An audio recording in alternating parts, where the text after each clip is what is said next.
نبی رحمت رسول محتشم میرے اور آپ کے کریم آقا لجپال آقا مکی مدنی آقا صلی اللہ علیہ وآلہ وسلم نے ارشاد فرمایا کہ اپنے بچے کا نام محمد رکھو، اور فرمایا کہ جس نے میرا نام اس امید پر رکھا کہ اس کو میرے نام کے ساتھ برکت حاصل ہو تو یقیناً اس کو برکت حاصل ہوگی جو کہ تا قیامت جاری رہے گی۔ سبحان اللہ، نام پاک کی برکت دیکھیں۔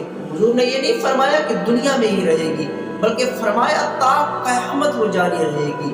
جب بندہ زندہ رہے گا تب بھی اس کو برکتیں حاصل ہوگی، جب اس دنیا سے چلا جائے گا، قبر میں پہنچ جائے گا، تب بھی اس نام پاک سے، حضور علیہ الصلوۃ والسلام کے نام سے اس بندے کو برکتیں حاصل ہوگی۔ حضور علیہ الصلوۃ والسلام نے ارشاد فرمایا کہ جس گھر کے اندر ایک شخص یا دو شخص یا تین شخص محمد نام کے ہوں گے، ان کو نہ کوئی فکر ہوگا نہ کوئی غم ہوگا۔ اور حضور علیہ الصلوۃ والسلام نے ارشاد فرمایا کہ جس گھر کے اندر ایک بھی شخص محمد نام کا ہوگا اس گھر میں برکت ہوگی۔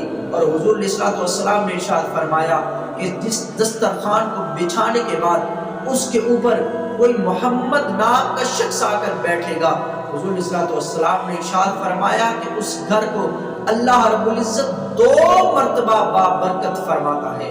سبحان اللہ، کیا شان ہے حضور کے نام کی، کیا فضیلت ہے نبی رحمت صلی اللہ علیہ وسلم کے نام پاک کی۔ تو آئیے دوستو، اپنے بچوں کا نام حضور علیہ الصلوۃ والسلام کے نام پاک کے اوپر رکھیں، حضور علیہ الصلوۃ والسلام کے نام کی برکتیں حاصل کریں۔